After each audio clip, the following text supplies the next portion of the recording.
అధ్యక్ష.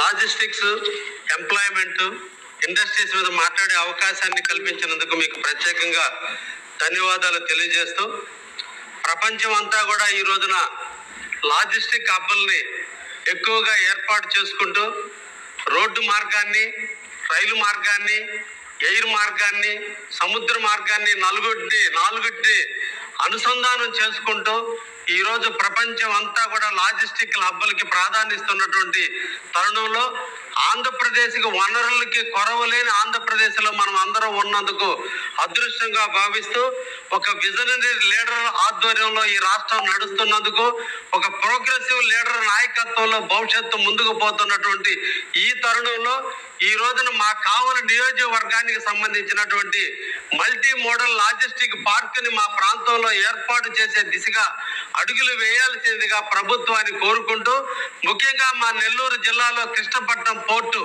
ఎన్నో లక్షల టన్నుల దిగుమతులకి ఎగుమతులకి ఈరోజు ఆంధ్రప్రదేశ్లో ఒక గుర్తింపు పొందినటువంటి కృష్ణపట్నం పోర్టు ఉంది. అదేవిధంగా అతి తొందరలో అభివృద్ధి ప్రదాత అయినటువంటి శ్రీ నారా చంద్రబాబు గారి నాయకత్వంలో ఆయన చేతుల మీదుగా అతి తొందరలోనే రామాయపట్నం పోర్టును కూడా ప్రారంభించుకుంటున్నటువంటి తరుణంలో నేషనల్ హైవేకి కొదవ లేకుండా, నేషనల్ రైల్వేకి కొదవ లేకుండా, ఫిషింగ్ హార్బర్కి కొదవ లేకుండా దామారం దగ్గర ఎయిర్పోర్ట్ వస్తున్నటువంటి తరుణంలో ఈరోజు రైల్వేకి సంబంధించినటువంటి 925 ఎకరాల రైల్వే ల్యాండ్ ఈరోజు నిరుపయోగంగా ఉంది అధ్యక్ష. ఒకప్పుడు లోకేష్ షెడ్డుకి ఉన్నటువంటి బెట్టగుంట గ్రామం ఈ రోజు నిరుపయోగం అయిపోయింది. ప్రభుత్వం ల్యాండ్లు విస్తారంగా ఉన్నాయి, రైల్వే ల్యాండ్ ఈ రోజు విస్తారంగా ఉంది అధ్యక్ష.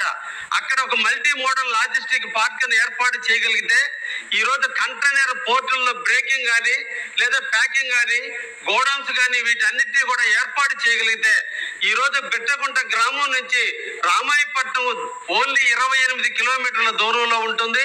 అదేవిధంగా బెట్టగుంట నుంచి కృష్ణపట్నం పోర్టు 53 కిలోమీటర్ల దూరంలో ఉంటుంది. బెట్టగుంట ఉన్నటువంటి రైల్వే స్టేషన్ కి 1/2 కిలోమీటర్ దూరంలో నేషనల్ హైవే వెళ్తుంది. ఈ విధమైనటువంటి పరిస్థితుల్లో ఈ రోజున అక్కడ కానీ మల్టీ మోడల్ లాజిస్టిక్ పార్క్ ని ఏర్పాటు చేయగలిగితే ట్రాన్స్పోర్ట్ సౌకర్యాలు మెరుగవుతాయి, ఎక్స్పెండిచర్ ఖర్చు తగ్గుతుంది. ఈ రోజు జీడిపిలో మనం ఎక్స్పెండిచర్ ఎక్కువగా ఉన్నటువంటి తరుణంలో ఈ రోజు జీడిపిని తగ్గించుకోవడానికి ఒక అవకాశంగా ఉంటుంది.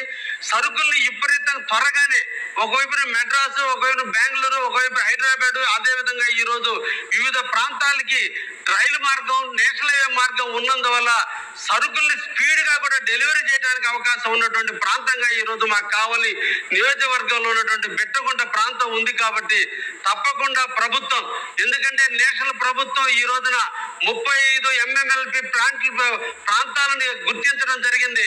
ముఖ్యంగా ఆంధ్రప్రదేశ్ లో విశాఖపట్నం, విజయవాడలో మల్టీ మోడల్ లాజిస్టిక్ పార్కులు పెట్టాలని ఆల్రెడీ కేంద్ర ప్రభుత్వం ఈ రోజున ముందు అడుగులు వేస్తున్నటువంటి తరుణంలో ఈ రోజు భారతదేశంలో చెన్నైలో కానీ, బెంగళూరులో కానీ, గౌహతిలో కానీ, సింగపూర్ లో పెడితే ఈ రోజు విపరీతమైనటువంటి ఉద్యోగ రూపకల్పన జరిగింది. ఎందుకంటే గోడౌన్స్ ఏర్పాటు చేయటం, ట్రాన్స్పోర్ట్లు పెంచడం, ప్యాకింగ్లు ఏర్పాటు చేయటం, అన్ని కంటైనర్లు కూడా అక్కడ ప్యాక్ చేయడం జరుగుతున్నందువల్ల ఎక్కువ మందికి ఎంప్లాయ్మెంట్ జనరేట్ చేసేదానికి అవకాశాలు ఉంది. కాబట్టి అటువంటి అనువైన ప్రదేశంగా మా కావలి నియోజకవర్గం ఉంది. అభివృద్ధి ప్రదాత చంద్రబాబు గారి నాయకత్వంలో ఈ రోజు మా ప్రాంతానికి ఎయిర్పోర్ట్ వస్తుంది, రామాయపట్నం పోర్ట్ వస్తుంది. ఆల్రెడీ జువల్దిని ఫిషింగ్ హార్బర్ కూడా అతి తొందరలో వారి చేతుల మీద ప్రారంభించబోతున్నాం. అటువంటి తరుణంలో మాకు కూడా మా కావలి నియోజకవర్గానికి, అదేవిధంగా మా నెల్లూరు మెట్ట ప్రాంతాలకు సంబంధించినటువంటి కందుకూరు, ఉదయగిరి కాన్స్టిట్యున్సీలకు సంబంధించినటువంటి మా ప్రజానీకానికి ఉపయోగకరంగా ఉండే విధంగా భవిష్యత్తులో మా ప్రాంతాల ఇండస్ట్రియల్ ప్రగతికి నాంది పలికే విధంగా మల్టీ మోడల్ లాజిస్టిక్ పార్క్ ని ఏర్పాటు చేయగలిగితే బాగుంటుందనే విషయాన్ని మీ ద్వారా ప్రభుత్వానికి తెలియజేస్తూ, ఒక మంచి సబ్జెక్ట్ లో మమ్మల్ని పాలుపంచుకోవడానికి అవకాశం కల్పించినందుకు మీకు ప్రత్యేకంగా ధన్యవాదాలు తెలియజేస్తున్నా అధ్యక్ష.